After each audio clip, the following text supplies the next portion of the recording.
오늘 말씀은 누가복음 3장 1절에서 2절 말씀입니다. 누가복음 3장 1절에서 2절 말씀입니다. 제가 가진 성경으로는 신약성경 91페이지입니다. 저희 두 절 함께 합독하시겠습니다. 디베료 황제가 통치한 지 15해 곧 본디오 빌라도가 유대의 총독으로 헤롯이 갈릴리의 분봉왕으로 그 동생 빌립이 이두레와 드라고니 지방의 분봉왕으로 루사니아가 아빌레네의 분봉왕으로 안나스와 가야바가 대제사장으로 있을 때 하나님의 말씀이 빈들에서 사가랴의 아들 요한에게 임한지라. 아멘.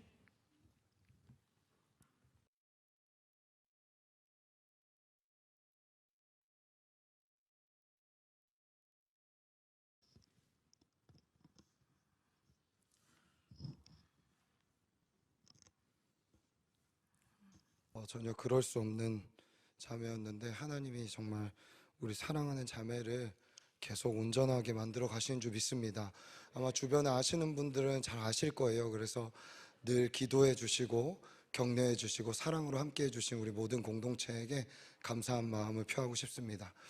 여러분, 오늘 정말 모시기 어려운 목사님 모셨어요. 진짜예요. 오늘도 오전에 10시, 12시 집회 마치시고 그리고 방금 끝나자마자 바로 넘어와서 그냥 밥 먹을 새도 없이 오셔갖고 또 제가 이런 스케줄이었으면 그래도 부탁했을 거예요. 네. 그렇지만 우리 목사님 정말 귀한 발걸음 해주셨습니다. 저와 동갑입니다. 근데 제가 늘 사랑하고 그리고 존경하고 번발치해서 늘 이렇게 우러러보는 목사님입니다. 그래서 우리 귀한 김성준 목사님, 케냐 나이로비 한인교회 섬기고 계신 김성준 목사님 나오실 때 우리 보내주신 하나님과 우리 목사님께 격려와 사랑의 박수 올려드리겠습니다.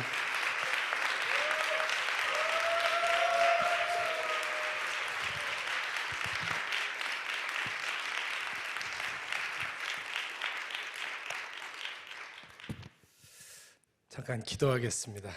하나님, 모든 영광은 주님의 것입니다.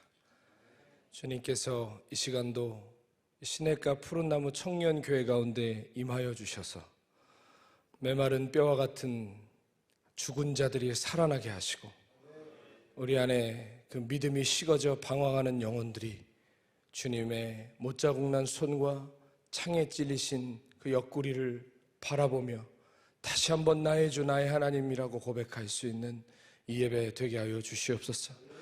주님의 약속을 믿습니다. 이 부족한 종을 붙들어 주시고 함께 대면하여 소주옵소서. 예수님의 이름으로 기도드립니다. 아멘. 반갑습니다. 아마 제가 제일 멀리에서 오지 않았나. 네, 저는 동아프리카 케냐에 있는 나이로비 한인교회를 섬기고 있는 김성준 목사라고 합니다. 수요일에 한국에 도착해서 매일 집회가 있었습니다. 제가 직접 인도하는 집회는 아니었어도 제가 몸을 담고 고향과 같은 그런 공동체의 집회가 있어서 매일 참여하고 피곤하냐 묻는데 쉬라는 사람은 아무도 없더라고요. 어쨌든 열심히 달려서 제 마음의 한 가지 소원, 이 시냇가 푸른나무 집회 마치고 나 오늘 쉴 거야. 그 소망이 오늘 제 속에 있습니다. 만나서 반갑고요. 저는 특별히 시냇가 푸른나무 교회에 빚진 마음으로 왔습니다. 뭐냐면 제가 2020년에 케냐 나이로비 한인교회 부임해서 그때는 여러분 전 세계가 이제 막 코로나가 어마어마하게 창궐하고 모든 전 세계가 중단되고 특별히 교회가 극심한 어려움을 당할 때인데 그때 혼자 덜렁 거기에 떨어져서 참 외롭고 쓸쓸한 시간을 보냈어요. 그런데 중고등부 담당하시는 목사님마저 떠나버리셔가지고 이거 우리 애들 어떻게 해야 되나 하는 상황에 우리 성요한 목사님께서, 여러분 아시는지 모르겠지만 여기서 섬기시던 정주찬 목사님 아세요? 예, 저랑 2년 동안 살고 있어요. 그래서 아프리카에 오셔가지고 저희 교회를 잘 섬겨주셔서, 원래는 목사님이 부탁을 하셨는데 제가 방금 말씀하셨지만 일정상 제가 여기로 올 수가 없겠는 거예요. 그래서 못 간다라고 했는데 가만히 밤에 기도했는데 내가 참 빚을 졌지 이 교회에 생각을 하고 어떻게든 가겠다고 해서 어떻게든 왔습니다. 오늘 주님께서 우리 가운데 예비하신 귀한 은혜 주시리라 믿습니다. 방금 전에 우리 기도 중에도 우리 청년이 고백하셨지만 지금 미국 에즈베리에서 유례 없는 놀라운 부흥이 일어나고 있습니다. 왜 유례가 없냐고 그러냐면 여러분과 같은 세대 혹은 여러분보다 더 어린 세대들일 수 있습니다. 대학교 채플 안에서 일어나고 있는 부흥인데 그게 특별히 부흥을 일으키자고 모인 부흥도 아니에요. 원래 매주 하던 전통적인 채플이었는데 그날 끝나고 나서 학생들이 나가지 아니하고 그곳에 강권적으로 임하신 성령에 붙들려서 찬양하기 시작하고 기도하고 회개가 터지고 누가 인도하는 부흥이 아니에요. 성령 인도하심을 따라 지금도 그 예배가 끊이지 않고 있다고 해요.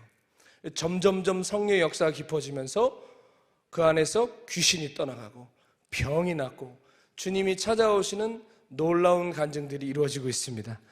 그들은 부흥을 경험해 보지 못한 세대예요. 어디서 책에서 보긴 했지만 여러분 사람이라는 게 신앙도요 보고 배우는 겁니다. 저도 제 신앙의 선생님이 있어요. 어쩔 수 없이 그래서 제 언어와 제 신앙의 행위에는 제 선생님께 보고 배운 게 있어요. 사람은 본대로 삽니다. 본대로 신앙생활도 하고요. 그런데 그 세대는 부흥을 못 봤어요. 그런데 부흥을 경험하지 못하고 보지 못했던 세대가 자기들이 꿈꾸지도 않았는데 부흥의 주역이 돼 있는 것이죠. 이걸 통해서 우리가 뭘 할 수 있을까요? 부흥은 사람이 만들어내는 게 아니다. 어마어마한 경기장, 엄청난 광장에 사람을 모아놓고 부흥이 오게 해달라고 소리질러도 죄송합니다만 역사 속에 그런 부흥은 있어 본 적이 없습니다.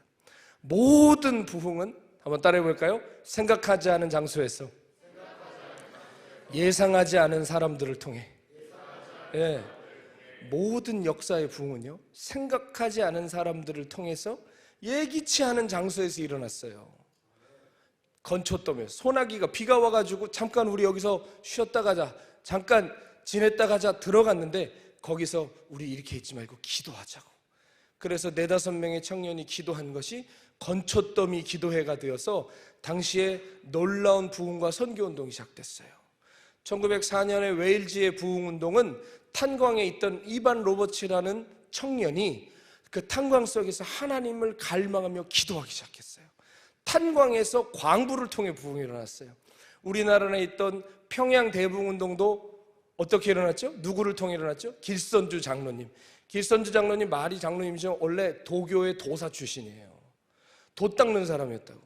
그래서 이분이 어느 날 자꾸 예수 믿는 도가 퍼져나간다고 그래서 친구 도사한테 가서 알아봐 하고 보냈는데 안 와. 봤더니 나중에 이 친구도 가서 예수 믿은 거예요. 그래서 길선주 장로님이 막 부하가 나가지고 막 일부러 더 돌을 닦고 막 자기 신한테 기도하는데 갑자기 도포자락을 입은 누가 탁 앞에 나타나더래요. 그러더니 그러더래요. 선주야, 선주야, 내가 왜 나를 핍박하느냐. 누구한테 했던 말이랑 똑같죠? 바울에게. 근데 길선주 장로님이 바울을 알아요, 성경을 읽어봤어요. 아무것도 모르는데 나타나서 왜 네가 나를 핍박하느냐. 누구십니까?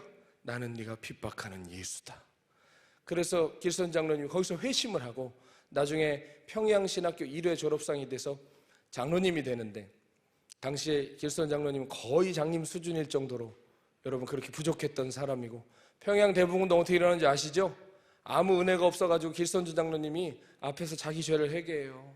내가 친구가 죽을 때 아내와 자녀들을 내게 위탁하면서 맡긴 돈이 있는데 나는 그걸 횡령한 도적놈이라고 하면서 울면서 회개해서 그 부흥운동이 회개운동으로 퍼져나간 거예요. 엄밀히 따지면 여러분 전체 스토리를 봤을 때 길선주 장로님 대단하신 분이지만 당시 딱 상황 보면 친구 돈 횡령한 사람이에요. 횡령범을 통해 부흥이 일어난 거예요. 여러분 부흥은요 결코 사람이 흉내낼 수 없습니다.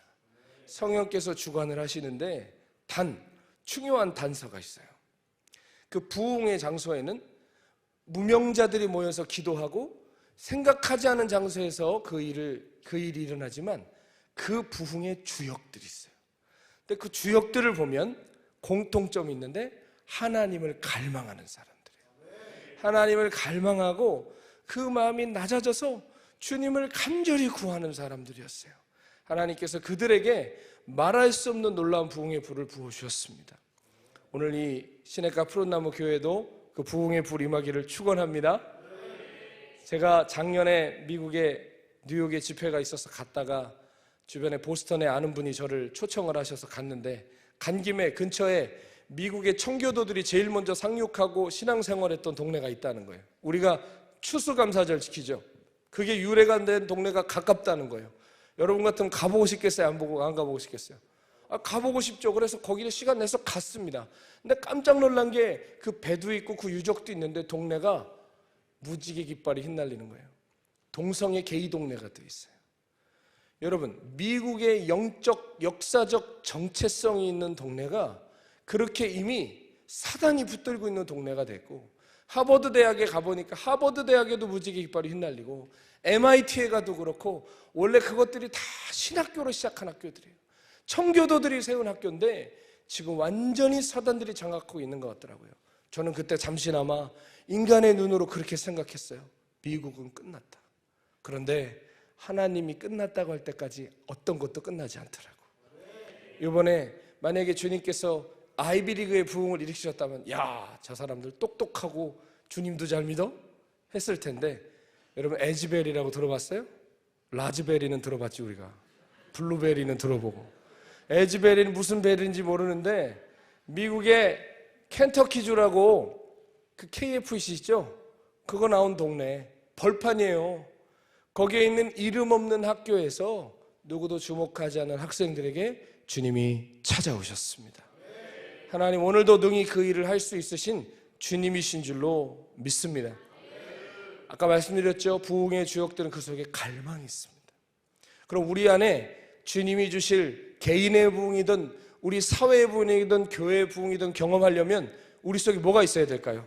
주님을 향한 갈망이 있어야 돼요. 갈망이 주님께로 가는 길을 내는 거예요. 주님이 오시는 길을 내는 거예요. 여러분, 우리 안에는 누구나 갈망이 있습니다. 왜? 우리는 영적 존재이기 때문에. 영적 존재들은 갈망이 다 있어요. 근데 문제는 뭐냐? 어떤 영이 있느냐예요. 영은 그 속에서 갈망을 일으켜요. 그 영에 속한 속성에 대한 갈망을. 음란의 영이 있으면 음란의 갈망이 일어나. 그거를 찾아 헤매요. 술 취함의 영이 있으면 술을 끊지 못해요. 그것을 찾아 헤매요. 세상의 영이 있으면 세상에 취해 살아요. 그러나 하나님의 성령이 계시면 어떻게 될까요? 거룩한 것을 찾아 그것을 갈망하며 따라가는 줄로 믿습니다. 여러분, 우리 속에는 소명과 야망이 늘 섞여 있어요. 인정하세요? 네, 가슴 뜨겁다고 다 소명이 아니에요. 야망도 우리 가슴을 뜨겁게 해. 내가 눈물 난다고 소명이 아니에요. 야망도 우리 눈물 나게 해요. 그래서 소명과 야망은 너무 그 속성은 다르지만 그 나타나는 현상이 비슷하기 때문에 우리가 헷갈려요. 그런데 소명과 야망을 구분하는 가장 중요한 표지가 있는데 그것이 바로 십자가입니다. 예수님 그러셨어요. 누구든지 나를 따르려거든 날마다 자기를 부인하고 자기의 십자가를 지고 나를 따라야 한다. 여러분, 제자들이요, 예수님 죽은 사람 살렸을 때는 어깨에 이만큼 올라갔을 거야. 그렇겠죠? 바다를 막 잠잠케 하시고 오병이어 기적을 일으키실 땐 주님 딸을 만났을 거예요. 그때는 소명인지 야망인지 이게 구분이 안 가. 그런데 언제 딱 구분이 될까요? 주님 때문에 손해봐야 될 때. 아니, 주님 때문에 유익이 있을 때는 가슴 뜨거워요. 눈물도 나고 자랑스러워요. 그런데 겟세마네 동산에서 예수님 맥없이 끌려가세요. 죽은 자도 살리던 예수님 맥없이 끌려가실 때 제자들 어떻게 했죠? 다 도망갔어요. 소명과 야망은 너무 비슷하게 생겨서 구분이 안 되는데 십자가 앞에 탁 서서 너 이 앞에서 죽을 수 있느냐? 너 예수와 함께 고난받고 예수와 함께 손해볼 수 있느냐 할 때 소명과 야망이 분리가 돼요. 여러분 기억하세요. 소명은 우리를 광야로 끌어가고 야망은 우리를 높은 곳으로 데려가려고 합니다. 여러분, 오늘 우리가 성경의 본문에 참 이름 발음하기도 어려운 이름들 많이 나오죠. 1절에 디베리오 황제가 통치한 지 15대. 디베리오 황제는 누구냐면 로마의 2대 황제 티베리우스의 이 한문 음역인데, 그래서 우리가 갈릴리 바다를 신약에 보면 디베리아 바다라고도 하잖아요. 그렇죠? 이게 이 황제 이름을 따서 붙인 거예요. 티베리우스 황제 이름을 따서 디베리아 바다라고도 하는 건데, 이 디베리오 황제가 통치하고, 또 본디오 빌라도 들어보셨죠? 맨날 사도신경에 나와서 영원토록 욕먹는 사람 있잖아요. 본디오 빌라도에게 고난을 받으시고, 본디오 빌라도, 이 사람이 유대의 총독이었어요.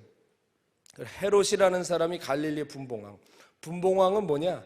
당시에 그 이스라엘에만 있던 로마의 특수한 직분이에요. 쉽게 말해 그냥 감투 씌워준 거예요. 로마는 원래 총독을 보내서 통치를 했는데, 로마가 정권을 잡는데 이 헤롯 가문이 역할을 많이 해요. 그래서 헤롯 가문한테 분봉왕이라는, 이 왕이긴 왕인데 왕이 아니야. 이상하죠? 그런 걸 만들어서 준 거예요. 그래서 나라를 4개로 나눠서 이 지역 4개에 나누어서 봉한 왕이라는 거예요. 별로 안 궁금했는데 너무 자세하게 설명하나? 분봉왕을 세운 거라고. 안 물어봤는데 미안합니다. 난 서울대 옆에 있어서 굉장히 이런데 궁금한 줄 알았어요, 여러분. 예. 자, 분봉왕이 있어요. 이 사람들도 당시 잘 나가는 사람들이에요. 또 안나스와 가야바가 대제사장으로 있었다. 여러분, 이 당시에 대제사장은 구약의 주님이 말씀하신 아론 계파의 제사장들이 아니었습니다. 이미 이때는, 이 로마 정권 때는 성직 매매가 성행해서 레위 자손이 아니어도 대제사장이 됐고, 심지어 이 안나스라는 사람은 우리 얼마 전에 막 뉴스에 나오더라고. 빌라왕 이런 거 있죠. 이 사람은 제사장 왕이야. 제사장직을 막 뿌려 이러는 사람이에요. 대단한 사람이었고, 가야바라는 사람은 안나스의 사위였어요. 사위. 예수님이 어느 뜰로 잡혀가세요? 처음에 겟세마네 잡혀서 어느 뜰로 가세요? 누구의 뜰로? 누구의 뜻이야? 뭐 오다 보니까 아파트 중에 뭐 에일린의 뜰 이런 거 있던데, 가야바의 뜰로 끌려가셨어요. 제사장의 집 뜰로. 여러분, 이게 뭐냐면, 당시에 세례 요한이 활동하기 시작했을 때 당시에 세상 정세가 어땠느냐, 누가가 자세하게 기록한 거예요. 이 사람들은 세상 통치자예요. 잘 나가는 사람들이라고. 근데 여러분, 우리가 그냥 기독교적인 입장에서 그냥 읽지만, 솔직히 여러분에게 하나님께서 너 세례 요한처럼 젊은 날 광야 가서 살래? 아니면 너 금수 좀 물고 저 왕궁에 가서, 황궁에 가서 너 활동할래? 하면 여러분 뭐라고 대답하고 싶으세요? 솔직하게. 주께서 아시나이다 이러려고? 어디 가고 싶으세요? 1절의 사람이 되고 싶으세요? 2절의 사람이 되고 싶으세요? 응?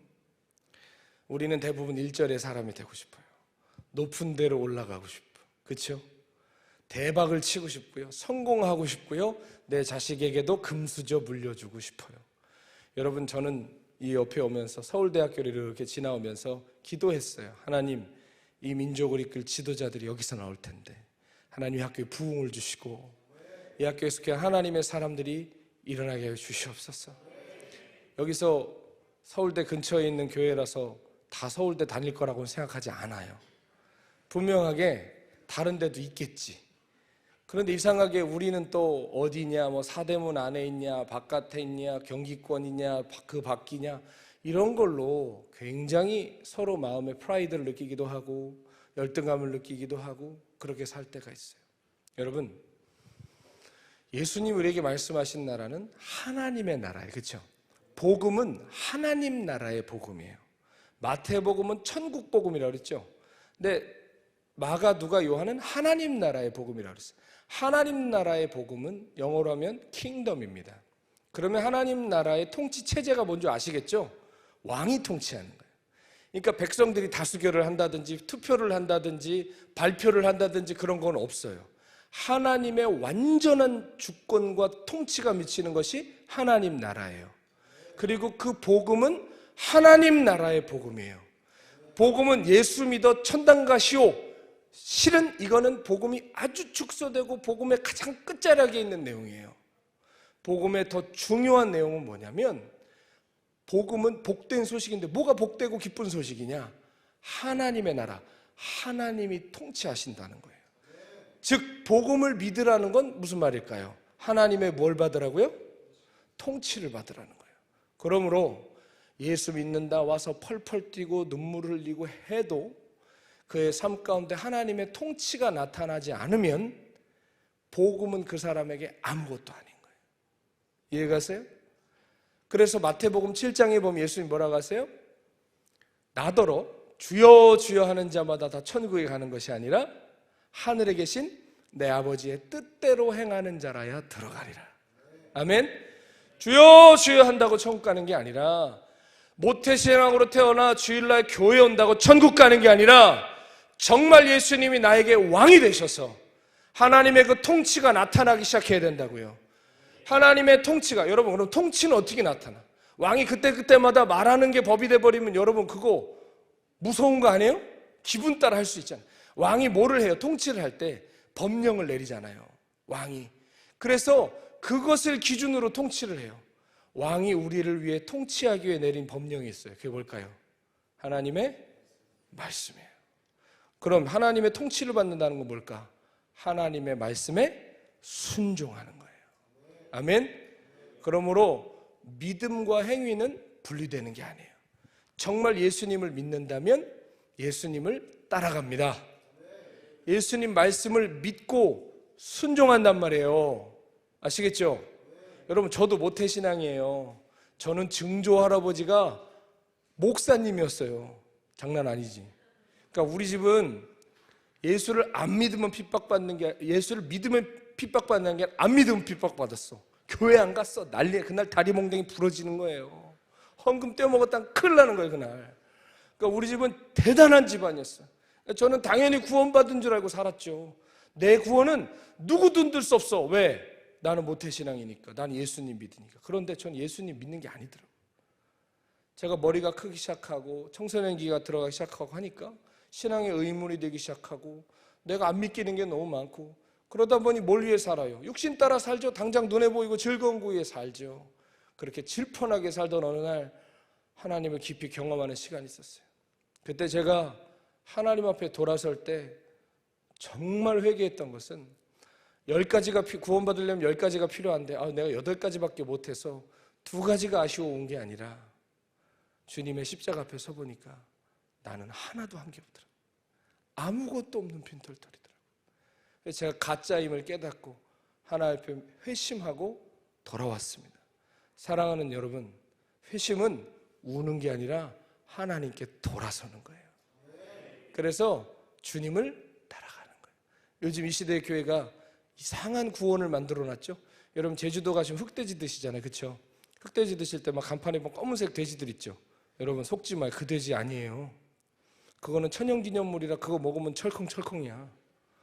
흑돼지는 여러분 어떻게 했냐면, 흑돼지가 너무 맛있는 고기가 맞대요. 근데 이게 빨리 안 자라. 그리고 토종돼지는 자라도 크지를 않은 거예요. 여러분 보니까 수요를 감당을 해요, 못해요? 듣고 있어요 지금? 네?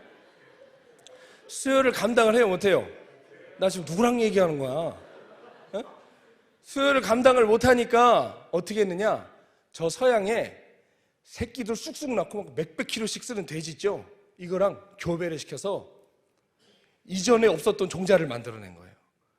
그래서 그런 종자들을 보면 흙은 흙인데 이게 흙인가? 그런 거 있잖아요. 색깔이 그렇고 막 점박이가 돼 있고, 근데 뭐라고 결정을 했냐면, 야 오늘부터 이거 흑돼지야, 이거 제주 흑돼지야, 제주 흑돼지야 하고 자기들끼리 약속을 한 거예요. 그리고 파는 거야. 이해가요?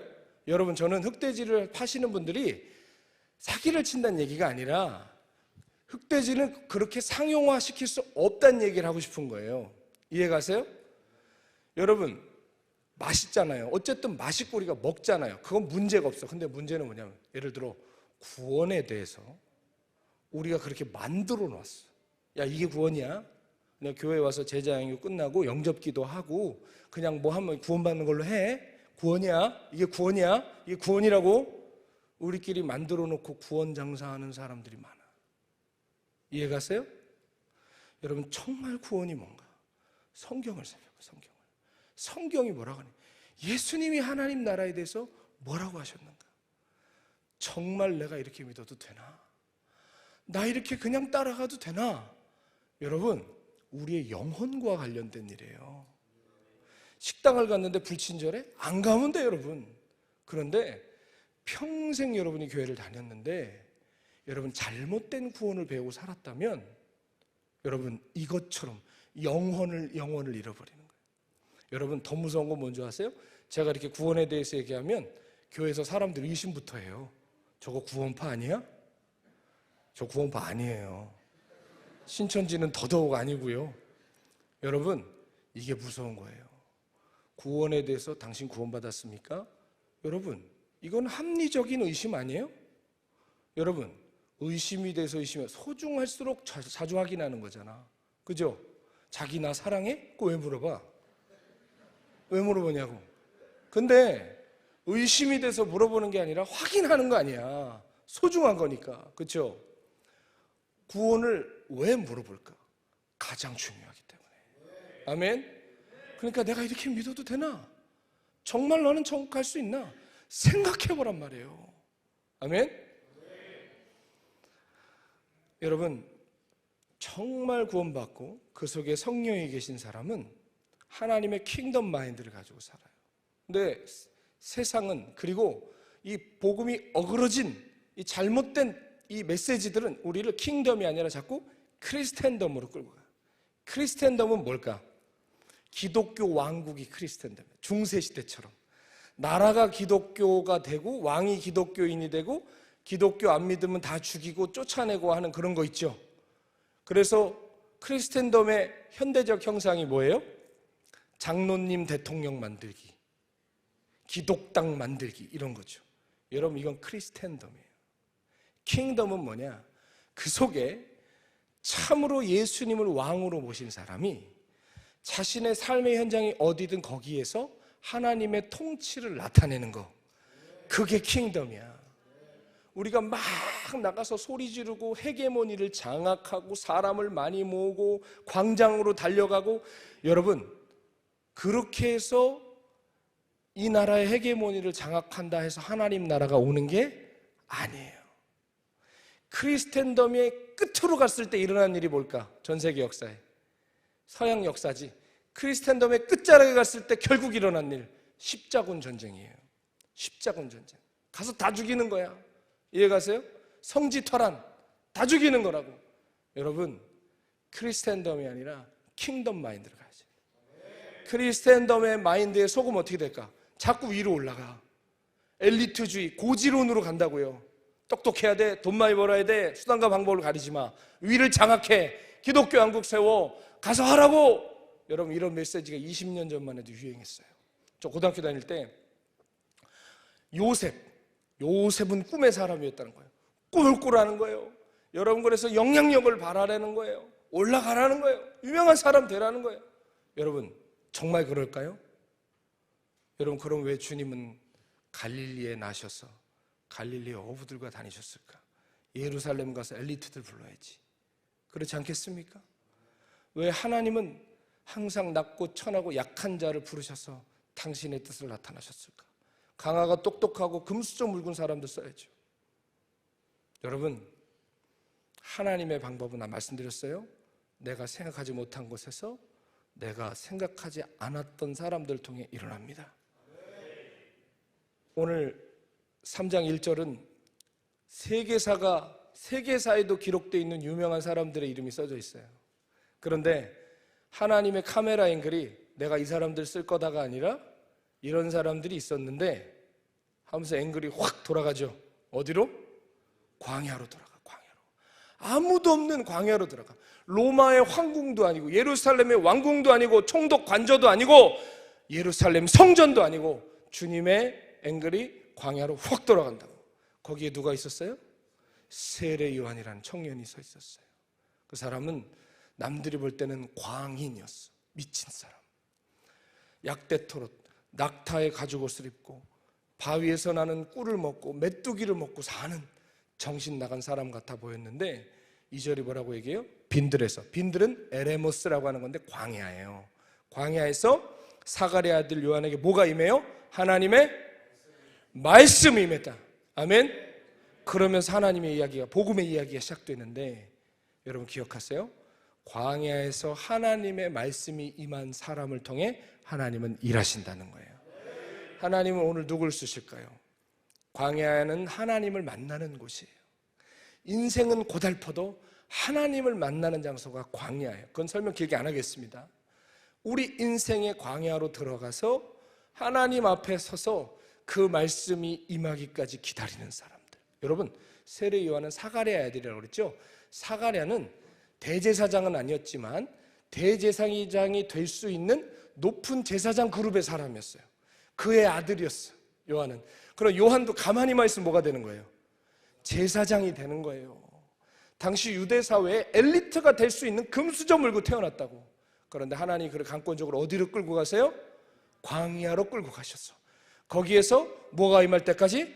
하나님 말씀이 임할 때까지 훈련시키신단 말이에요. 아멘? 여러분, 하나님의 말씀이 임할 때까지 광야에 주님을 갈망하며 기다릴 수 있는 우리가 돼야 돼요. 여러분, 말씀이라는 건 뭐가 말씀입니까? 말과 말씀이 뭐가 다를까요? 말씀은 말 숨에서 나온다는. 말에 뭐가 들어가 있다고? 숨이 들어가 있다고. 숨. 여러분, 우리 한글에서, 우리 언어에서 숨이라는 건 단순히 breath가 아니라 뭐가 있죠? 영, 정신, 그런 것까지 뜻해요. 말씀이라는 건 그냥 말이 아니라 여기에 영이 담겨 있다는 거예요. 정신이 담겨 있다는 거예요. 누구의 말? 하나님의 말씀이라는 건 누구의 숨이 담겨 있다는 거예요? 하나님의 영, 하나님의 숨이 담겨 있다는 거예요. 제가 지금 수많은 말을 해도요, 어떤 말이 여러분 마음에 한 단어가 됐든 문장이 됐든 콱 마음에 박혀서 눈물이 나든 가슴이 뜨겁든 진동이 일어나든 하는 얘기가 있어요. 그게 말씀이에요. 아멘? 하나님의 영이 비록 앞에서 사람이 말했지만 그거를 통해서 전달되는 거예요.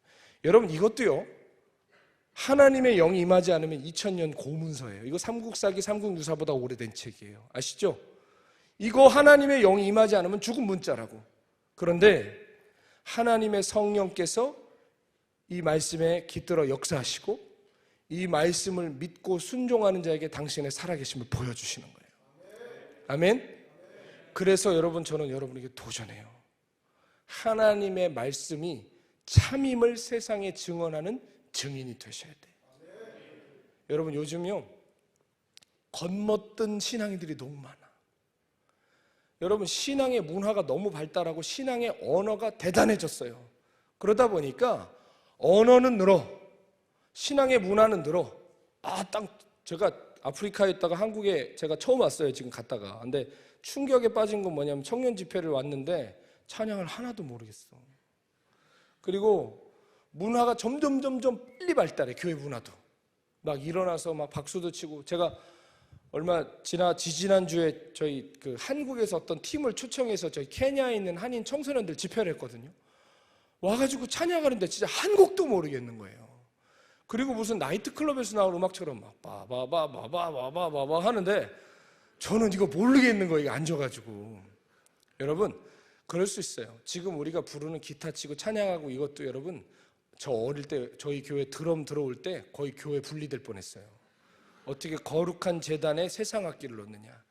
계속 그렇게 기독교 문화는 바뀌고 발달해. 그런데 문제는 뭐냐면 기독교의 발달하는 어떤 그 문화에 빠르게 대응한다고 해서 그게 내 신앙이 발전하는 건 아니라는 거예요. 이해가세요?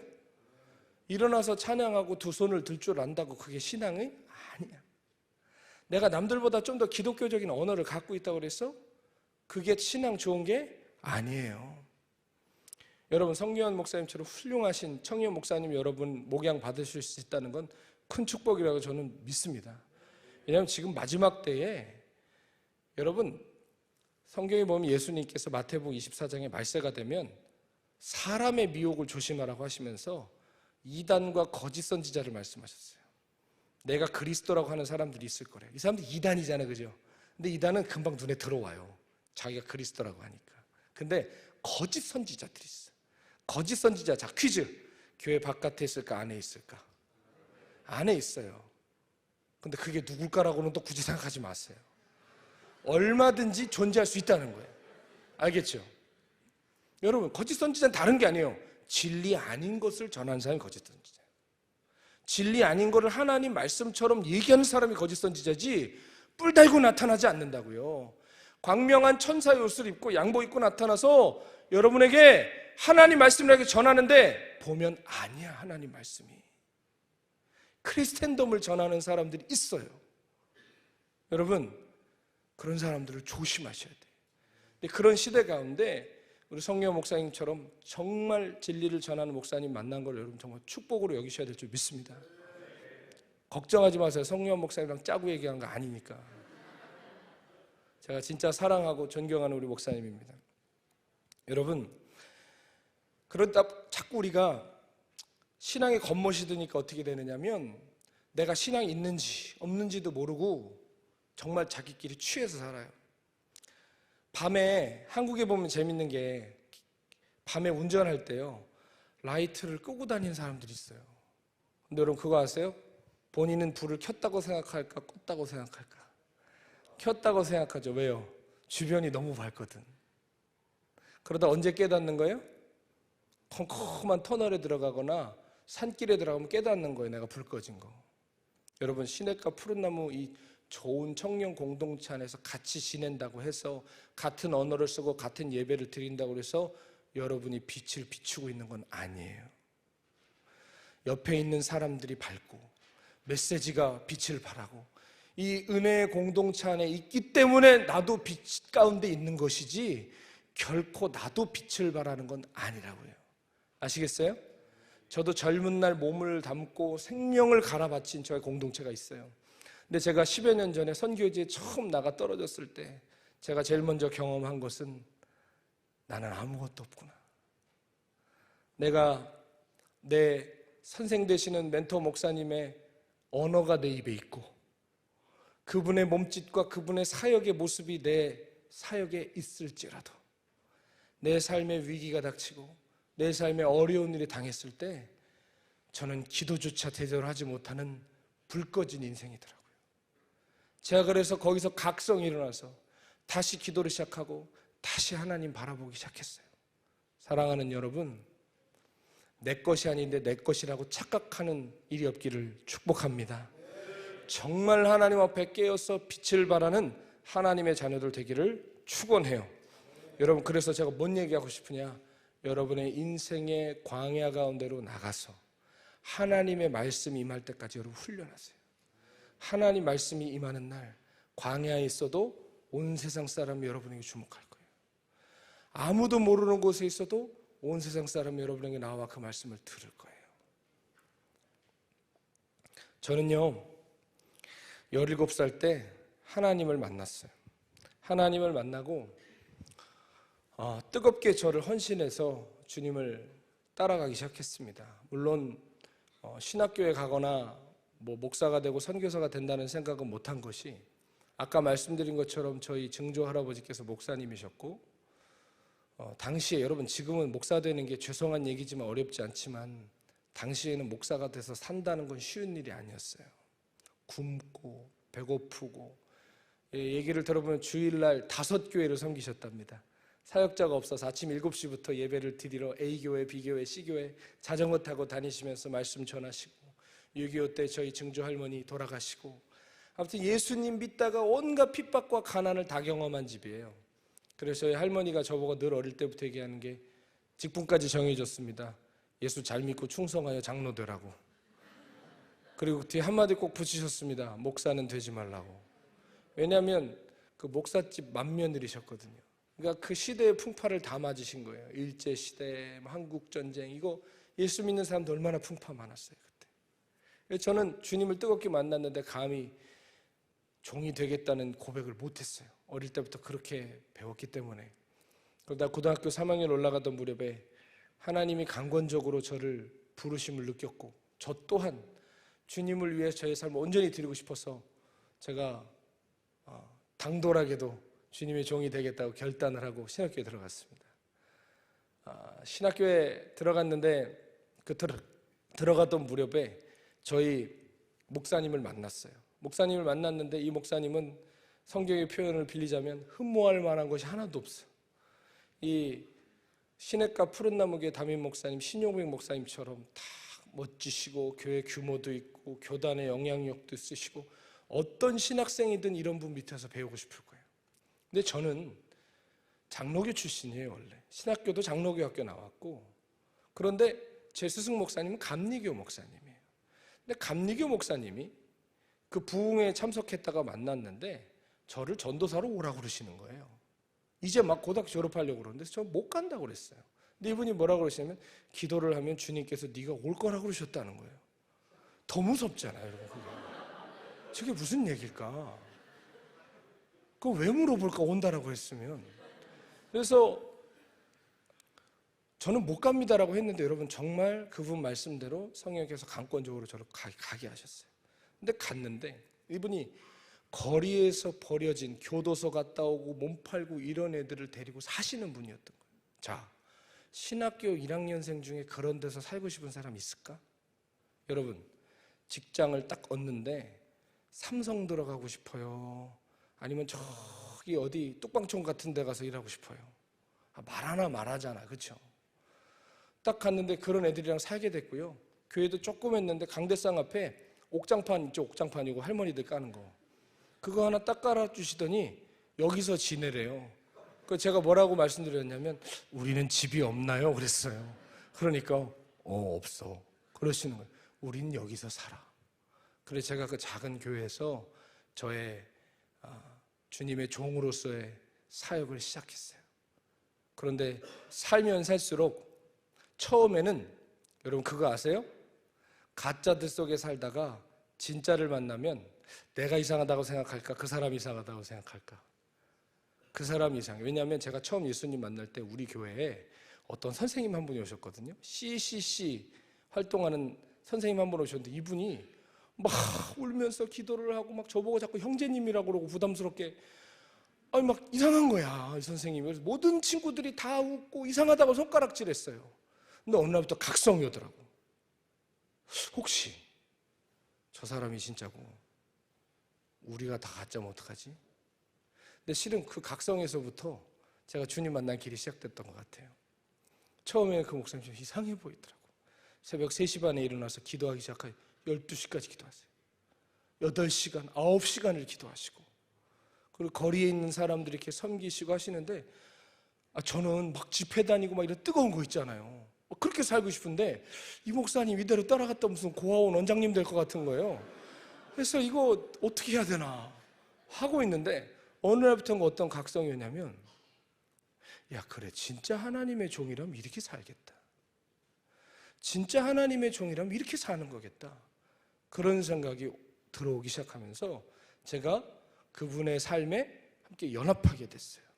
그러면서 거기서 훈련을 받는데 놀라운 하나님의 살아계심을 너무너무 많이 경험을 하고 너무너무 깜짝 놀랐어요. 여러분, 하나님은 살아계신데요, 그거 아세요? 그냥 살아계신 게 아니라, 따라해보겠습니다. 시퍼렇게 살아계신다. 야, 제가 하는 하나님도 살아계신 하나님인데 이 목사님 따라가면서 만나는 하나님은 시퍼렇게 살아계신 하나님. 그래갖고 그동안에 저의 모든 신앙의 세계관이 막 다 깨져. 그러면서 너무나 놀라운 경험들을 하면서 한 걸음 한 걸음 가기 시작했어요. 그래서 그 아이들을 돌보고 형제처럼 같이 살고 이렇게 했는데 갑자기 저보고 어느 날 목사님이 아마존에 가래. 아마존에. 그 아마존 정글 있죠? 근데 여러분, 제가 잘하는 거 하나 있어요. 대답 먼저 하는 거. 네. 그리고 진짜 저 브라질 아마존 정글에도 갔어요. 25살에 가가지고 6개월 동안 인디언들이랑 같이 살면서 쫄쫄 굶고, 우리 성녀 목사님 저랑 헤어질 때는 풍채가 좋으셨는데 지금 대단히 훈남이 되셨어요. 한 20kg 빠지신 것 같아요. 그렇죠? 제가 그때 20kg 빠졌어요. 6개월 동안 쌩 굶어가지고. 진짜 여러분, 사람이 3일 굶으면 남의 집 담 넘는다고 그러잖아요. 제가 진짜 그 정글에 있을 때 3일을 굶으니까 남의 집에 들어가 있더라고. 아무도 없는 남의 집에 들어가서 냄비 열고 있더라고. 왜냐하면 문 같은 게 없으니까, 인디언들 집은. 근데 인디언들은요, 우리 집에 없으면 저 집에도 없어요.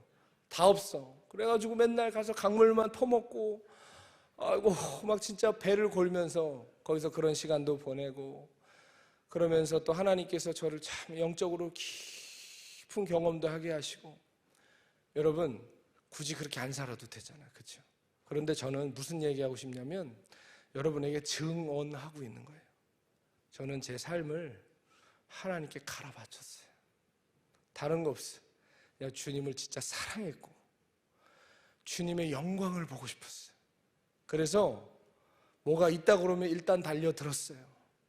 저 결혼 전까지 그 버려진 아이들 데리고 살았는데, 같이 살면서 저는 양말 한 켤레 제 돈으로 사시는 적이 없어요. 저 이렇게 생겼어도 외동아들입니다, 여러분. 그리고 우리 부모님 고등학교 선생님이셨어요. 경제적으로 부족함 없었어요. 전화 한 통이면 많은 걸 할 수 있었어요. 그런데 이 아이들과 그 시간을 그렇게 하루하루 살아냈어요. 왜냐하면 정말 나는 주님의 영광을 보고 싶었거든. 여러분, 저는 여러분이 젊음의 때에 하나님이 살아계신 것을 뼈에 새기고 몸에 새기는 증인이 됐으면 좋겠어요. 세상에 우리가 예수님을 말할 때 우리 새치혀로 말 잘해서 믿는 거 아니에요. 재판장 가보세요. 누구 입김이 제일 셀까? 1번 변호사, 2번 검사, 3번 증인. 누구 입김이 제일 셀까? 증인이에요. 변호사랑 검사는 이따만큼 자료 갖다 놓고 말해도 그건 그냥 설명이고 설득이야. 그렇죠? 근데 증인은 초등학교만 나왔어도 말 더듬어도요, 나와가지고 제가 봤습니다. 끝나는 거야. 그죠? 제가 들었습니다. 끝나는 거라고요. 여러분, 세상이 누구를 기다리냐? 증인을 기다려요. 제가 봤습니다. 여러분, 예수님의 제자들이 복음 전하니까 대제사장들이 끌어다가 매로 치고 못 전하게 했잖아요. 그때 뭐라고 얘기해요? 우리는 보고 들은 것을 말하지 않을 수 없다. 우리가 봤다는 거예요. 우리가 들었다는 거예요. 여러분, 하나님 살아계신 것 여러분 보고 들을 수 있을까요, 없을까요? 여러분, 하나님이 약속하셨잖아요. 이 약속을 믿는 자에게 당신의 살아계심을 보여주실까요, 안 보여주실까요? 보여주세요. 나타내세요. 그러니까 여러분, 젊을 때 여러분 삶이 들으셔야 돼요. 저도 옛날에 청년교회를 했었어요. 근데 그때 아쉬운 게 뭐냐면, 대학생 때 열심히 하던 친구들이 직장 가면 태도가 바뀌어. 미안하지만. 그리고 그랬던 친구들도 애를 낳으면 또 바뀌어. 특별히 자매들이 많이 바뀌어. 자매들은 결혼을 하면 신데렐라의 영이 임해. 그래가지고 오래오래 왕자님과 행복하게 살았더래요. 이게 인생의 목적이 되기 시작해. 애를 낳으면 그때는 이제 모든 것이 누구 중심으로 돌아갈까? 아이 중심으로 돌아가기 시작해. 절대로 내 삶에 부담이 되고 진동을 일으키는 거 원하지 않아. 그러니까 점점 어떻게 될까요? 삶의 무게에 끌려가기 시작하고, 하나님께 드렸던 소중했던 꿈들과 기도들과 약속들은 점점 멀어져 가요. 그러니까 제가 하는 말은 결혼도 하지 말고 애도 낳지 말라 이 말이 아니라, 그때 세상이 끌어가는 힘을 이겨내려면 우리의 뼈와 살에 어떤 것이 훨씬 더 지혜롭고 오르고 영원한 길인지 젊음의 때 뼈와 살에 새기라는 거예요.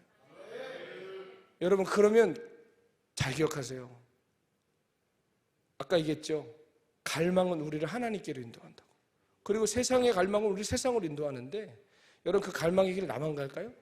나이트클럽 가는 길에는 누가 또 있을까? 나이트클럽 다른 애가 가는 애가 또 있는 거예요. 그런데 다니면 그런 애들 만나 결혼하는 거예요. 세상 좋아하는 사람들 그런 데 거주하면 거기도 영이 통하는 사람이 있어요. 그런 사람 만나 결혼하는 거예요. 그럼 그런 사람 만나가지고 주님의 길을 따라갈 수 있겠습니까? 그러나 여러분이 주님을 갈망하고 말씀에 순종하는 길을 선택하면 그 길을 걸어가는 사람은 거기서 만날 거예요. 그 여러분, 거룩한 계보를 이룰 수 있는 거예요. 아멘? 지혜로운 청년들 돼야 돼요. 저는 간증을 하려면 한 4박 5일 필요해요. 그만큼 많아. 실수한 간증이든 승리한 간증이든 어쨌든 제가 보니까요, 실수한 것도 어디 안 가요. 왜? 주님을 사랑함으로 나를 드렸다면 실수한 것도 하나님께서 내 삶의 영광으로 나타내시고 저의 심령을 강하게 해주시더라고요. 여러분, 저는 아마존 갔다 와서 하나님 앞에 이런 훈련을 해본 적이 있어요. 세상 사람들이 가만히 보니까 돈 좋아서 돈 따라 살더라고. 그렇죠? 여러분도 직장 정할 때 대부분 뭐 봐요? 돈 보죠. 얼마 주나. 그죠? 그리고 모든 사람들이 다 돈 때문에 일희일비합니다. 부모님들 싸울 때 보면 야, 우리 싸우는 거 아니야? 근데 가만히 들어보면 다 대부분 돈 얘기해요. 그런 거로 싸우는 사람들 많고, 많은 사람들이 그 돈에, 만몬에 끌려 살아요. 제가 아마존에서 어떤 경험을 했냐면, 선교사님이 선교비가 이제 끊어진다는 이메일을 받고 망연자실해서 앉아 계시더라고요. 제가 여쭤봤어요. 선교사님 왜 그러세요? 그랬더니 선교비를 이제 안 끊겠다고 연락이 왔다는 거예요. 제가 큰 돈인가 그랬더니 아니 100불 그러시는 거예요. 큰 돈이 아닌데 왜 그러세요? 그랬더니 아니 돈 때문에 그러는 게 아니라 내가 뭐를 잘못했나 싶은 마음이 들더래요. 여러분, 저도 선교사 출신인데 선교사 하다가 갑자기 어디서 후원을 안 해준다고 그러면 괜찮은데 그런 마음이 저도 모르게 들어요. 내가 뭐 잘못했나? 내가 실수한 게 있나? 근데 어쨌든 당시에 아마존 갔다 와서 그런 장면이 제 뇌리에 남아 있었고, 그 당시 어떤 책들을 읽었냐면 허드슨 테일러, 에이미 카마이클, 조지 뮬러 이런 책들이 있는데, 이분들이 믿음의 사람들인데 공통점이 뭐냐면 하나님께 필요를 구하면서 살았더라고요. 그러니까 구차하게 나 얼마 필요해, 나 뭐 하고 싶어 이런 거, 여러분 우리 뭐 할 때 항상 뭔가 이렇게 뭐 괜찮은 척하면서 느낌을 주잖아. 나 컴퓨터 하나 있으면 좋은데, 아니 나 달라는 건 아니고 이런 거 있잖아. 근데 달라는 얘기잖아요. 응? 받으면 기도하고 있었다고. 진짜 기도하고 있었어요? 여러분, 우리가 그렇게 자꾸 만몬 앞에서 치사해지고 작아져. 근데 어떤 마음이 들었냐면, 이 막 허드슨 테일러 이런 분들 보면 며칠까지 몇 파운드가 필요한데 정확하게 그 날짜에 그 돈이 막 편지로 도착하고 하는 경험들의 간직이 굉장히 많아요. 근데 무슨 생각이 드냐면, 여러분 지금은 하나님이 역사하시기 더 좋은 시대 아니에요? 옛날에 예를 들어 100파운드를 보내려고 한다고 생각해 보세요. 영국에서 그게 출발을 해가지고 배를 타고 몇 달을 와가지고 항구에 내려서 우체부선에 들려가지고 그 집에 그 날짜에 그 돈이 딱 오려면 하나님도 맘 졸이실 것 같아. 프로세스가 복잡해서 이거 가다가 흘리면 어떡하나. 근데 지금은 어때요? 아니 페이스 아이디만 해도 그냥 가잖아요. 그러면 하나님이 지금 역사하기 더 쉬워요, 어려워요? 아니 훨씬 더 쉬운 시대 아니에요? 갑자기 그런 인식의 전환이 오더라고요. 그래가지고 그러면은 이 살아계신 하나님을 나도 경험하고 싶은 거예요. 여러분, 증인을 어떻게 만들어주는 줄 아세요? 증언하는 다른 증인의 증언을 듣고 나도 그렇게 살고 싶다면 여러분도 증인이 될 수 있어요. 너희서 옛날 얘기 듣듯 아이고 재밌네, 저 목사님 아프리카에서 재미없을 줄 알았는데 재밌네 하고 이렇게 하고 끝나면 아무 소용 없는 거예요. 아시겠죠? 여러분 안에 갈망이 있어야 돼요. 저는 150년 전에 있었던 믿음의 선진들의 얘기를 듣고 갈망이 생겼어요. 주님, 저 이 영광 보고 싶습니다. 제가 돈이 없어서가 아니라 나 이 영광을 보고 싶은 거예요. 그래서 어떤 결단을 했냐면, 그래 나도 한번 하나님이 됐다 할 때까지 이 믿음의 실험을 해보자. 여러분 말씀드렸어요. 결혼하고는 이렇게 하기 쉬울까요, 어려울까요? 결혼하고 이제 애 태어났고 막 이제 분유값 들어가고 기저귀값 들어가는데 여보 나 이제 믿음으로 살기로 했어. 이혼 당한다고. 근데 여러분 젊을 때 하는 거예요. 할 수 있을 때 지금 해야 돼. 아멘. 지금 믿음의 도전들을 해야 몸에 새겨지는 거예요. 여러분 그때 제가 그래서 결단을 하고 주변에 얘기하기 시작했어요. 자랑하려고 얘기한 게 아니라 확증을 하려고 스스로. 나 이제 사람에게 구하지 않고 하나님께만 구하기로 했어. 근데 별로 관심들도 없어요. 그리고 두 사람이 저한테 중요했는데, 첫째 저희 멘토 목사님, 함께 공동체 생활하는 멘토 목사님께 말씀드렸더니 그래 잘 해보라고 격려를 해주시더라고요.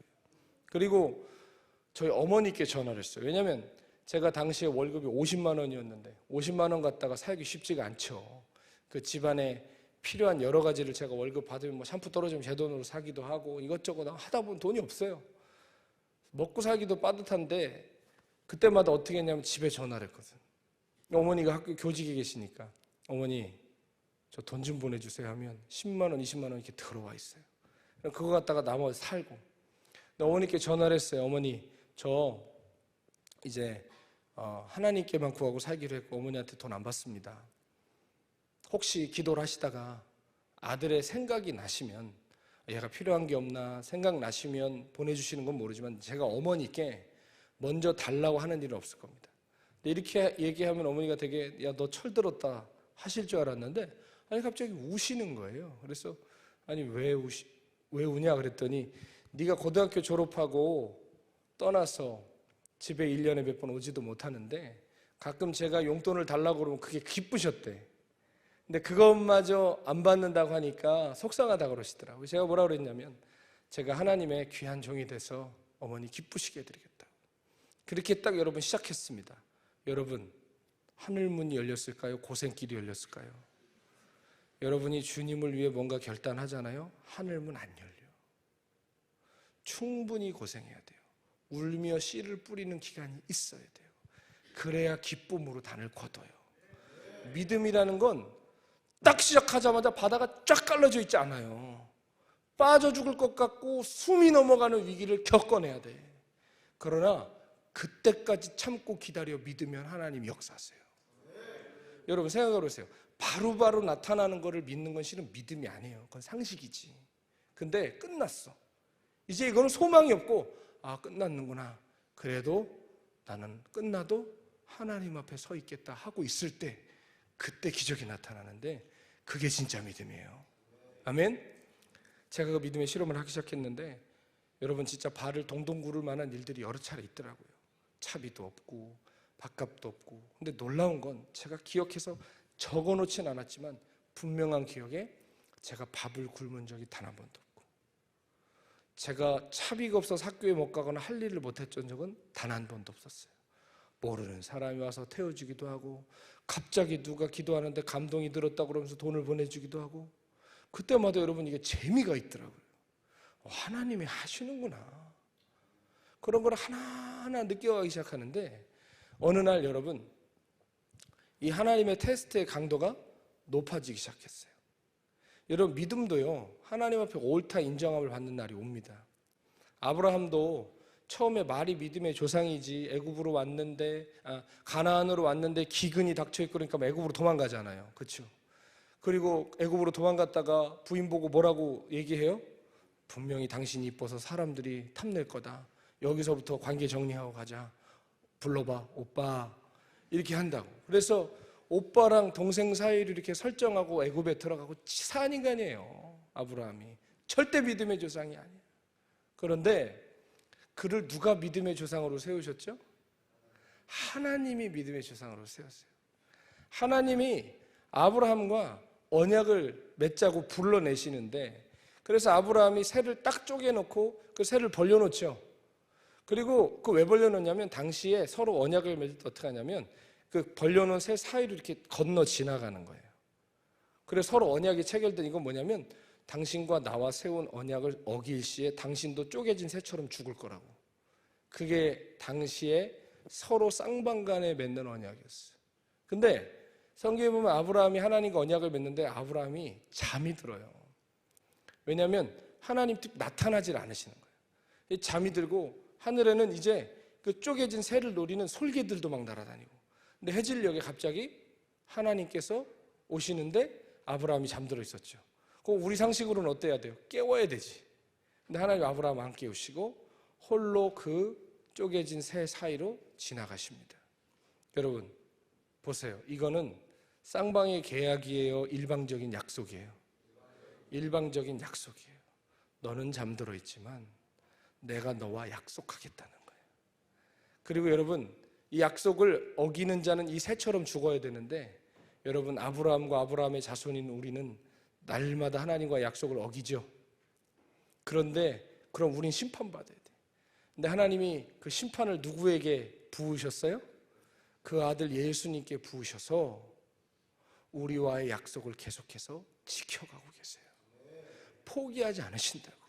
그래서 히브리서 기자는 뭐라고 해요? 믿음의 주요 온전케 하시는 예수님을 바라보자.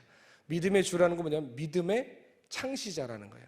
믿음을 만들어서 주신다는 거예요. 그리고 그 믿음을 완성시키신다는 거예요. 그러니까 우리가 해야 되는 건 뭘까요? 그 주님을 바라보고 그 주님을 붙드는 거예요. 그럼 주님이 부족한 우리 믿음을 온전케 하신단 말이에요. 아멘. 그러므로 여러분 믿음으로 살다가 좌절하고 낙심될 상황이 와도 주님 바라보세요. 그 주님이 증거를 주시고 능력을 주시고 온전케 하신단 말이에요. 제가 재정을 그렇게 포기하고 가는데 어느 날 수위가 올라가더라고요. 수위가 올라갔다는 건 뭐냐면 큰 돈이 필요하기 시작했다는 거지.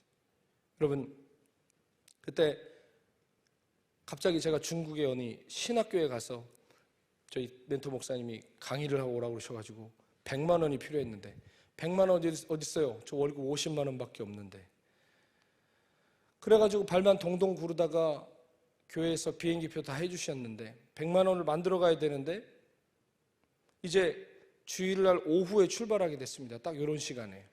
그런데 주일날 아침에 딱 가서 이제 목사님께 인사드리고 저 오늘 예배 끝나고 좀 갑니다. 그랬더니 너 그거 받았냐? 그러시더라고요. 그래서 이게 뭐요? 그랬더니 재정부에서 너 선교 갈 때 50만 원을 지원하기로 했다는 거예요. 그 얼마나 그게 감사해요. 그래갖고 막아봤더니 재정부장님 마침 만나서 50만 원을 전해주시는데 사람이 간사한 게 채워진 50만 원보다 필요한 50만 원 때문에 여전히 마음이 불안한 거예요. 이건 어떻게 해야 될까? 근데 그때 제가 터득한 건 뭐냐면 일단 가라. 일단 가면 공항에서 기적이 일어날 거다. 아무튼 그런 생각이 있었어요. 그래서 예배 다 끝날 때까지 아무 일이 없길래 그래 일단 가. 그래서 밖에서 기다리고 있는 차를 이제 타려고 이렇게 나가는데 갑자기 저쪽에서 누가 막 달려와요. 달려오면서 잠깐 거기 서래요. 그래서 왜 그러시냐 했더니 우리 교회 집사님이신데 저한테 무슨 봉투 하나 이렇게 내미시는 거예요. 이게 뭐예요? 그랬더니 50만 원이라는 거예요. 너무 깜짝 놀라서 이걸 저를 왜 주세요? 그랬더니 제 얘기를 들어보래요. 그러더니 이분이 분식집을 하는 분입니다. 분식집을 하는 분인데 전날 분식 장사 다 끝나고 이제 11시 넘어서 정리하고 집에 들어가서 이제 막 기도하고 자려고 그러는데 기도를 하는데 갑자기 주님이 그러시더래요. 너는 내일 교회에 갈 때 50만 원을 가지고 가서 나의 종 김성준 전도사에게 전달해야 된다. 거짓말 같지? 표정들 보니까 저거 뻥인데. 제 얘기가 아니라 그분이 얘기했다고요. 그분이 필요하면 제가 모시고 올 수 있어요. 그분 아직도 교회 다니시니까. 그런데 그분이 뭐라고 대답했냐면 안 된다고 그랬대요. 왜냐면 그분한테도 50만 원이 큰 돈이니까 필요했으니까. 주님이 그러셨대요. 그분 얘기해요. 너는 내가 채워줄 테니 내일 이것을 가져가 내 종에게 반드시 줘야 된다. 그 종이 이것이 필요하다 그러더래요. 그래서 새벽까지 하나님과 실갱이 하다가 더 불순종하면 큰일 날 것 같아서 들고 왔다는 거예요. 여러분 제가 그 얘기를 듣는데 소름이 돋고, 여러분 그분이 하나님이 그렇게 얘기하셨다는데 무슨 마음이 들었냐면 하나님이, 여러분 이게 불경한 언어가 아니라요, 나를 위해서 부탁하시는 것 같더라고. 내 종이 필요하니까 너 가져다 줘야 된다. 여러분 근데 그게 얼마나 눈물이 나고 가슴이 뜨거운지 제가 그 재정을 받아들고 막 뛰는 가슴을 주체하지 못하고 갔던 기억이 있어요. 여러분 돈이 채워져서 기쁜 게 아니라 뭐가 기쁠까? 하나님이 지금 내 믿음의 여정을 보시는구나.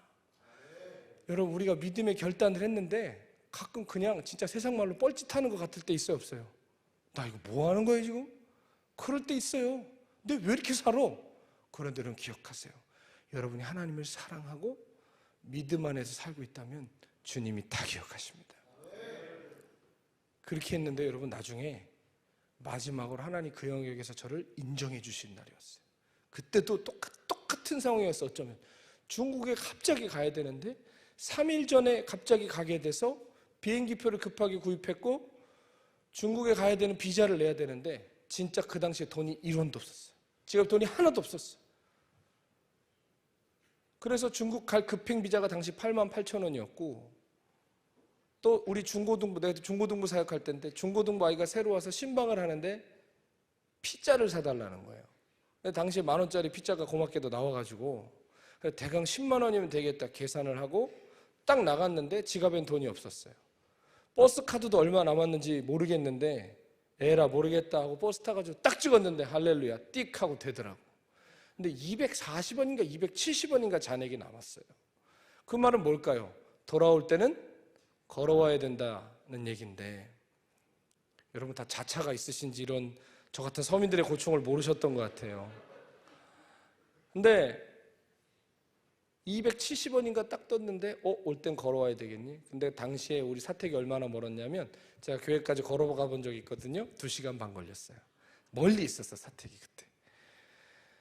야 이따 걸어와야 되네. 그리고 딱 출발을 했는데 한 2정거장 지났나? 갑자기 딱 무슨 생각이 나냐면 여권을 놓고 온 거예요. 비자를 내야 되는데. 그래가지고 깜짝 놀라서 빨리 내렸어요. 여러분 그때는 계속 가면 안 돼요. 계속 간다고 여권이 생기진 않거든.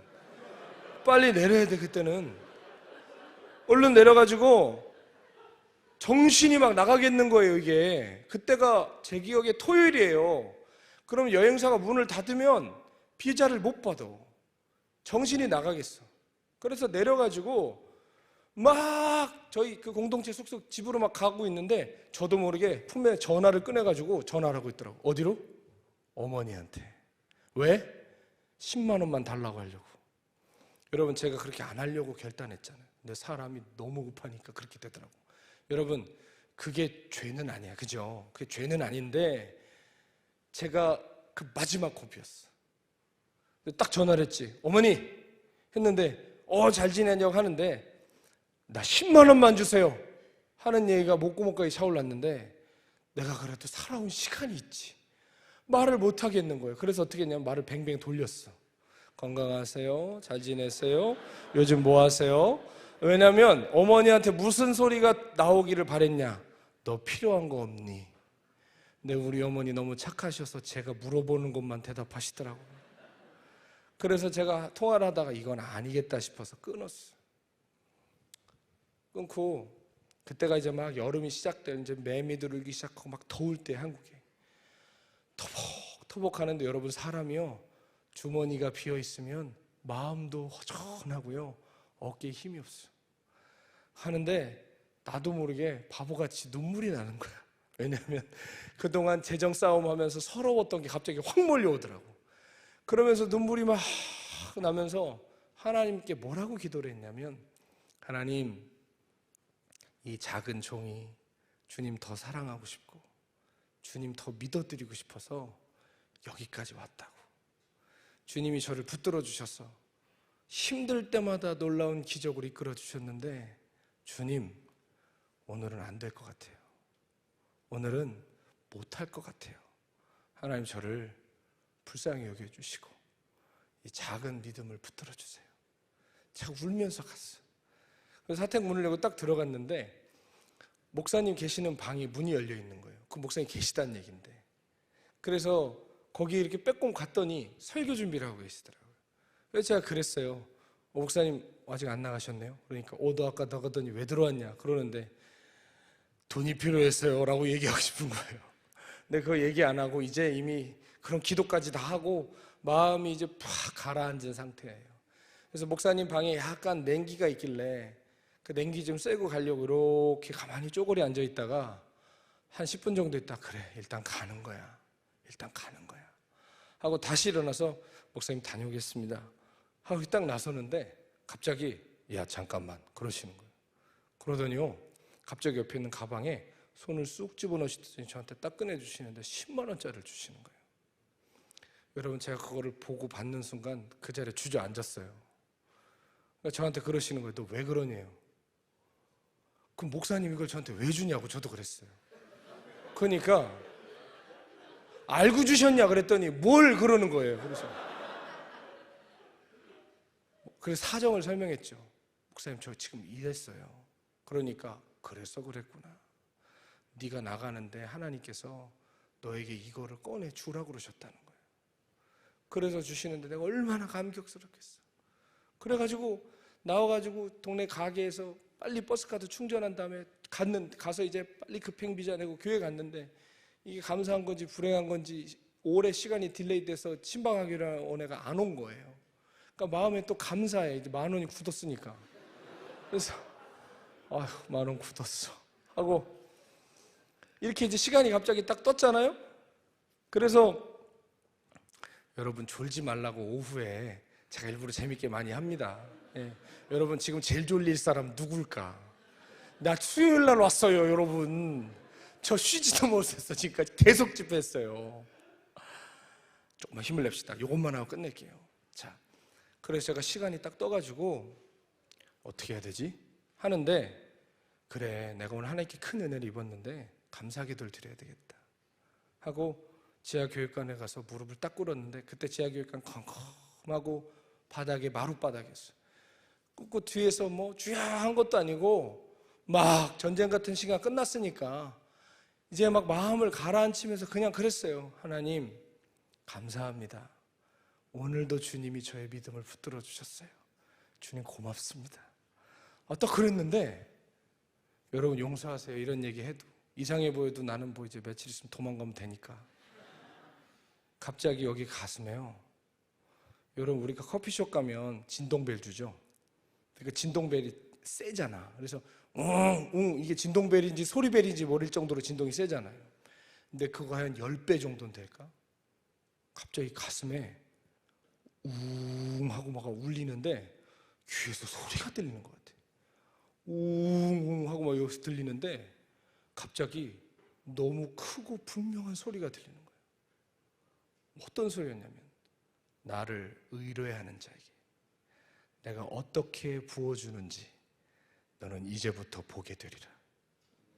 나를 의뢰는 뭐냐면 믿고 맡기는 거. 나를 의뢰하는 자에게 내가 어떻게 부어주는지 너는 지금부터 보게 되리라. 너무 놀랐어. 깜깜한 그 지하교육관에 너무 누가 온 줄 알았어. 그래서 뒤를 딱 돌아도 아무도 없고, 앞에 사람 있나? 아무도 없어. 막 이게 거룩한 두려움이 몰려오는 거예요. 주님이신가? 주님이신가? 그렇게 하고 제가 이렇게 일어났어요. 그런데 여러분, 그때부터 지금까지요, 하나님께서 저에게 부족함이 없도록 인도해 주고 계세요. 이걸 어떻게 설명해야 될까?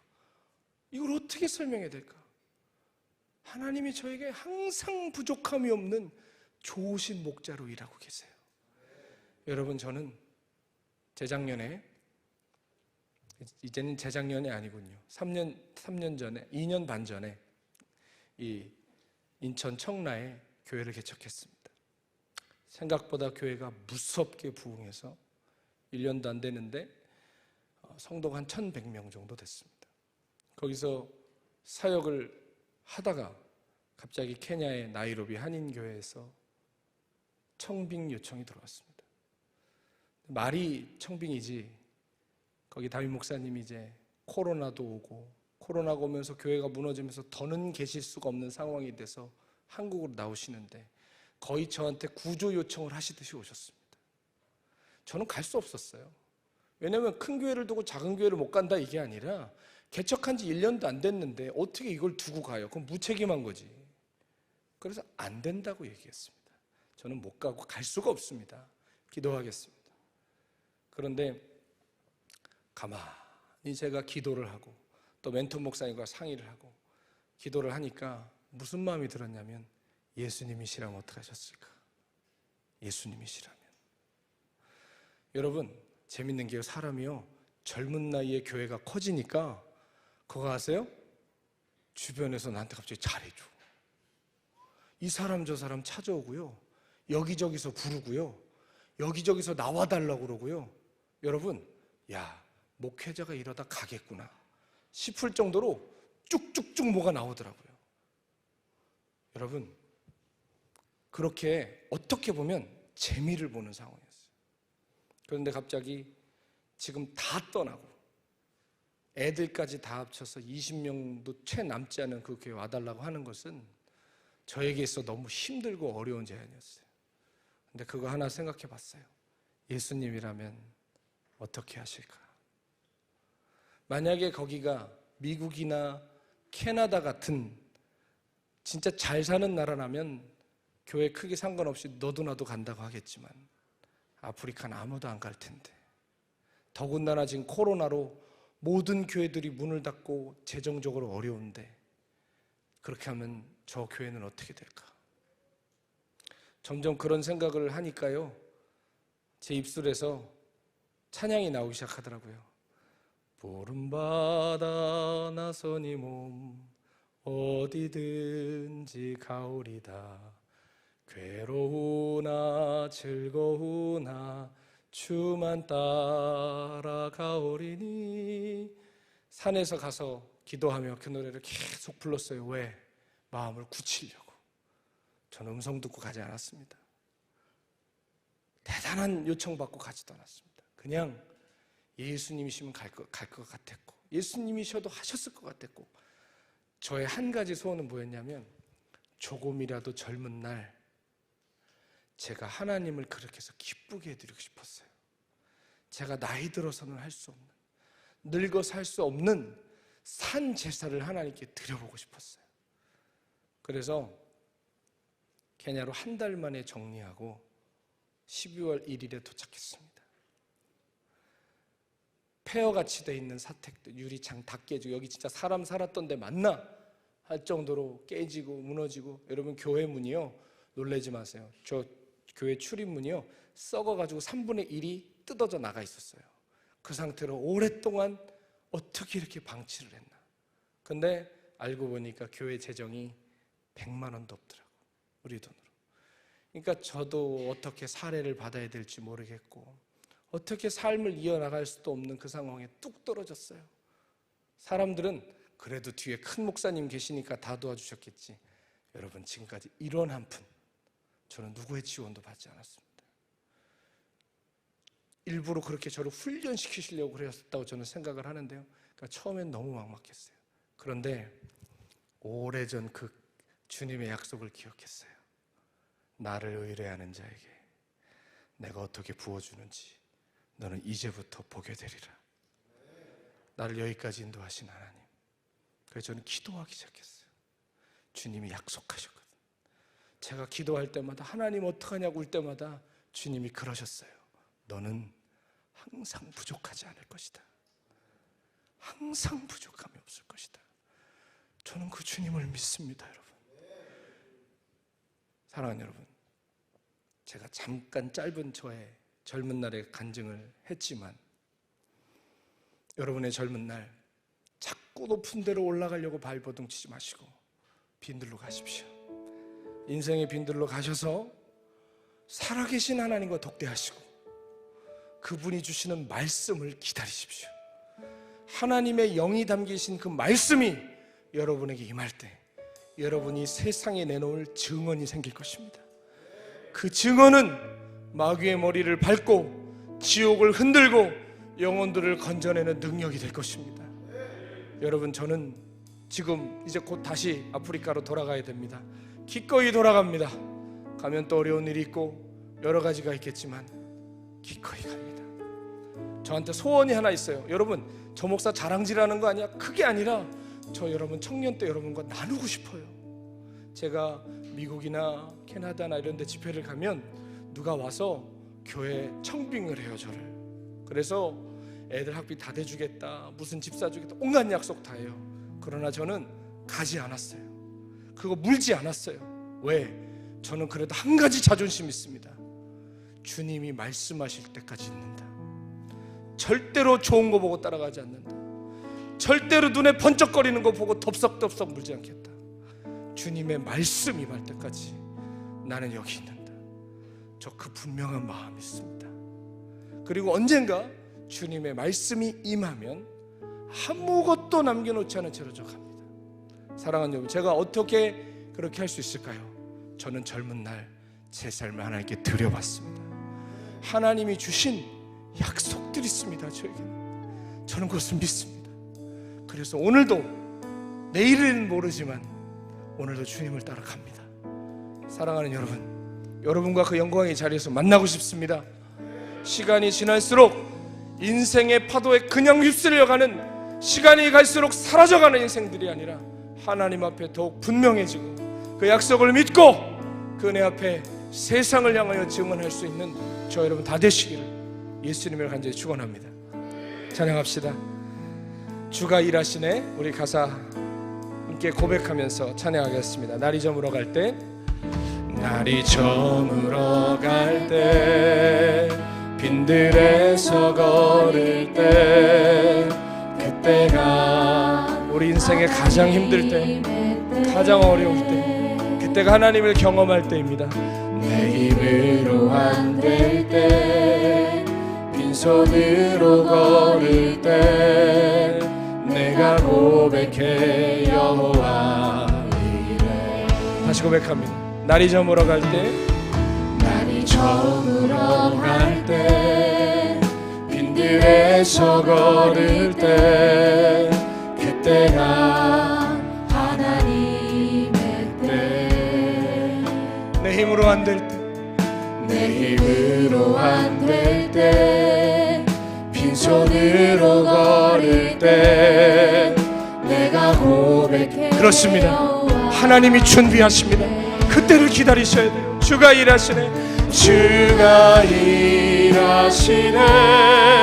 주가 일하시네. 주께 아끼지 않는 자에게 주가 일하시네. 주가 일하시네. 신뢰하며 걷는 자에게. 우리 모인 이곳에, 우리 모인 이곳에 주님 함께 계시네. 누리네 아버지네. 우리가 비록 작은 것이라도 주님께 드릴 때 주님이 역사하십니다. 모두 고백해요. 다시 한번 고백합니다.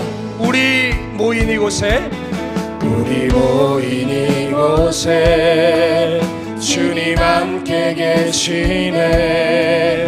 누리네 아버지. 하나님 오늘도 살아계십니다. 그 삶을 아끼지 않고 주께 드리는 자에게, 주님을 기다리는 자에게 여호와 이래 준비하시는 은혜로 우리 인생을 붙들어 주십니다. 주님의 약속을 신뢰하는 청년들 두 손 높이 들고 주가 일하시네. 주가 일하시네. 주가 일하시네. 주께 아끼지 않는 자에게 주가 일하시네. 주가 일하시네. 신뢰하며 걷는 자의 주가 일하시네. 주가 일하시네. 주가 일하시네. 주께 아끼지 않는 자에게 주가 일하시네. 주가 일하시네. 신뢰하며 걷는 자에게. 사랑하는 성도 여러분, 우리 주님은 주님을 찾는 모든 자들에게 부여하신 분이십니다. 나를 의뢰하는 자에게 부어주리라. 저에게 주셨던 그 약속은 하나님을 신뢰하는 모든 자에게 주시는 약속임을 믿습니다. 하나님, 청년의 때 세상에 끌려 비루하게 살지 않도록 도와주시고 하나님의 말씀에 붙들려 하나님 증인이 되는 주의 자녀들 되게 하여 주시옵소서. 그렇게 결단하는 분들 함께 주여 한번 부르고 기도하겠습니다. 주여! 살아계신 하나님, 오늘 주님을 지켜드리고 주님의 말씀 가운데 살아가는 주의 자녀들 이 자리에 일어나게 하시옵소서. 성령님, 하나님의 거룩하신 권능으로 저를 채워주시는 것처럼 사랑하는 우리 청년들의 심령을 채워주시고 하나님의 놀라우신 영광을 경험하는 은혜가 있게 하여 주시옵소서. 여호와 여호와 이래, 여호와 이래. 나를 기다리는 자에게 내가 채우리라. 나를 의뢰하는 자에게 내가 채워주리라. 하나님, 그 약속을 받는 하나님의 자녀들이 되게 하여 주시옵소서. 주님을 부끄럽게 하지 않은 주의 청년들이 되게 하여 주시옵소서.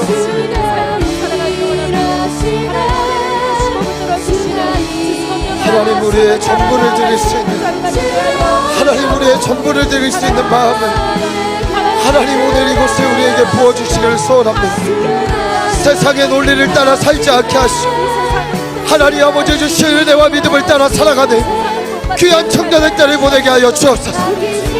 하나님, 이 시간 아직 깨트리지 못한 것이 있다면, 아직 주님 앞에 드리지 못한 것이 있다면, 하나님 이 말씀 앞에, 이 간증 앞에, 하나님 이 말씀 앞에 우리를 드리기로 결단하며 살아가는 귀한 청년들이 되기를 간절히 소원합니다. 하나님의 그 약속을 믿고 하나님의 그 약속에 우리의 모든 것을 걸고 하나님 주님만 나눠가는 날 그날까지 비겁하며 타협하며 살아가지 않게 하시고 하나님 아주 성도답게 그리스도인답게 교회답게 생명을 주신 주님 앞에 하나님 우리 모두가 살아갈 수 있도록 주님 우리에게 은혜를 베풀어 주옵소서. 주님, 우리가 더 단단해지기를 원합니다. 우리가 더 단단해지기를 원합니다.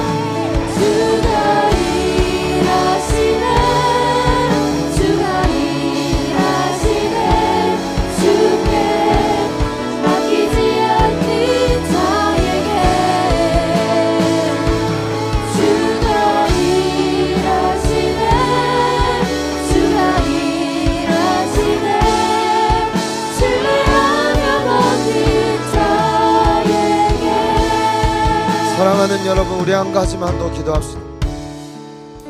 성준 목사님 2년 3개월 전에 떠날 때 커피숍에 앉아서 함께 이렇게 교제하면서 참 하나님 나에게 말씀하신다면 나 어떻게 할까라는 생각을 전 사실 스스로에게 자문을 되게 많이 해봤습니다.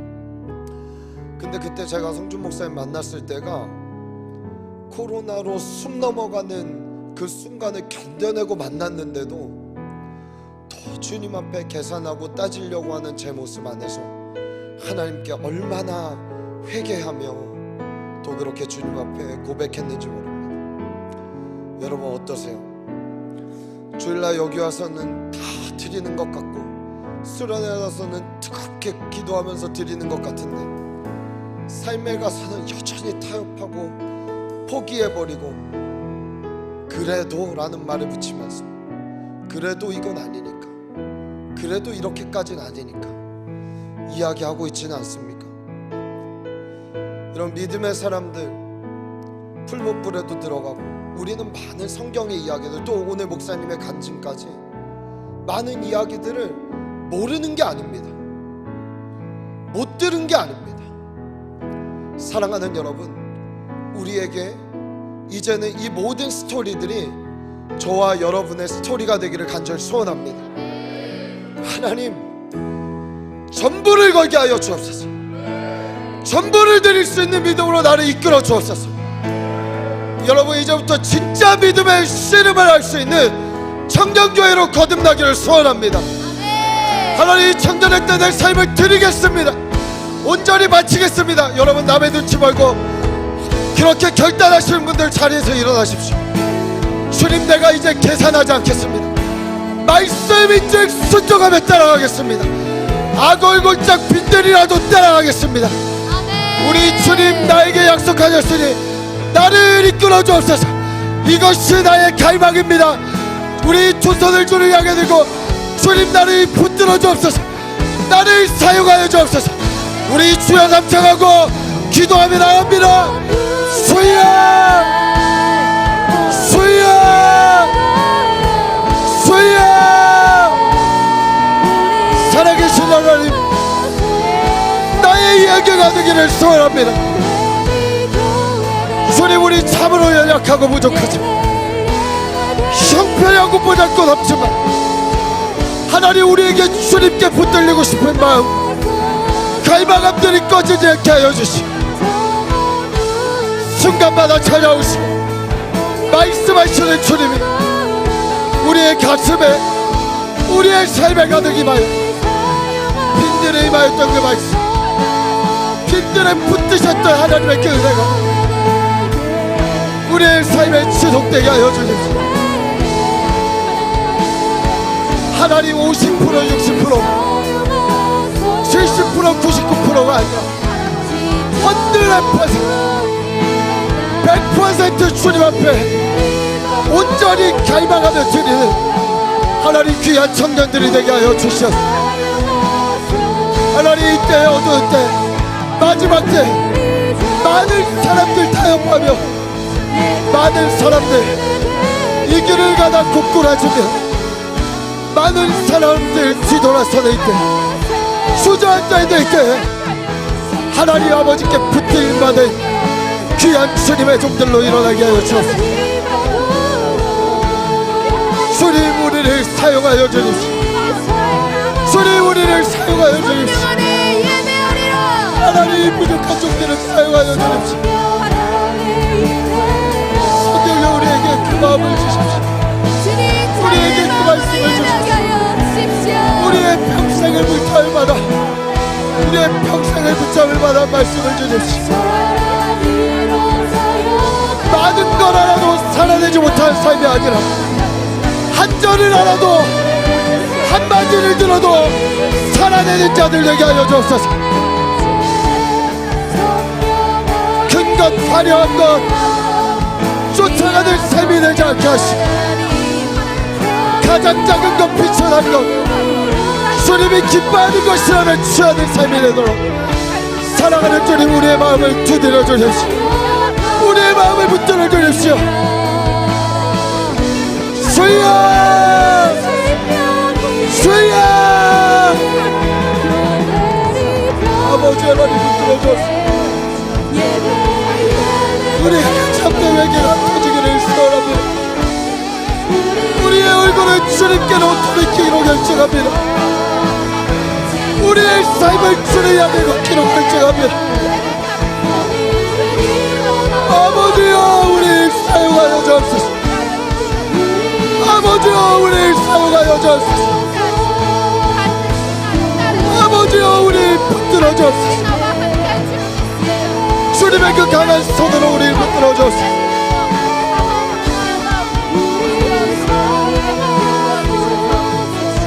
하나님 주님께 쓰임받기 원합니다. 하나님 우리 사용하여 주십시오.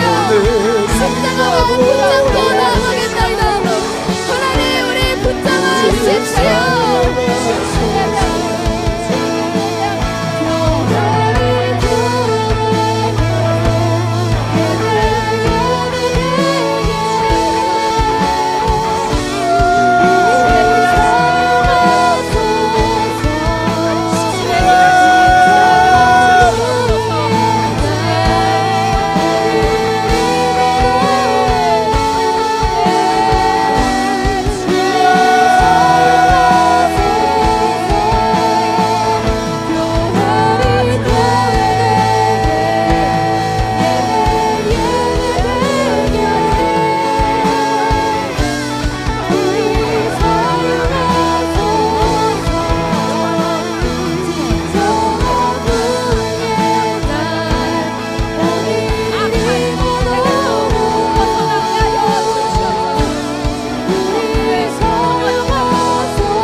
내게 복이 있을지로다.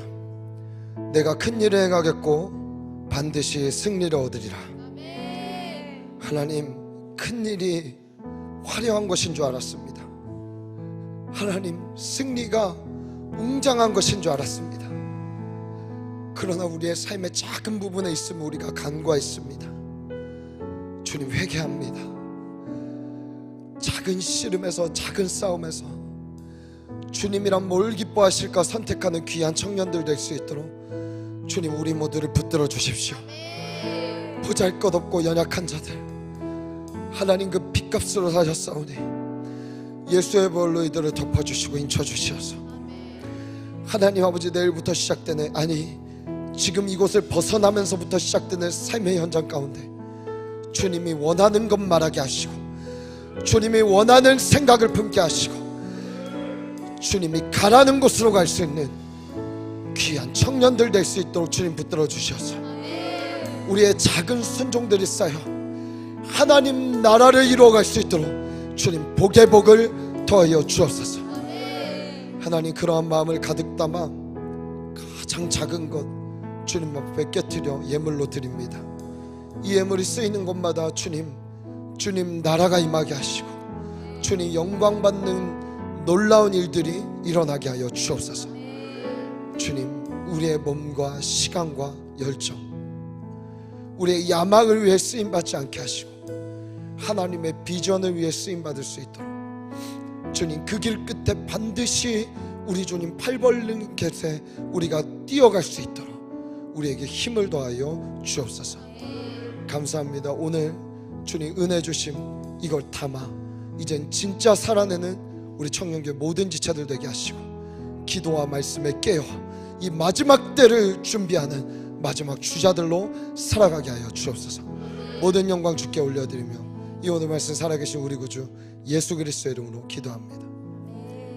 여호와는 내게 복을 주시고 너를 지키시길 원하며 여호와는 그 얼굴을 내게 비추사 내게 은혜 베푸시기를 원하며 여호와는 그 얼굴을 내게로 향하여 드사 내게 평강 주시기를 원하노라.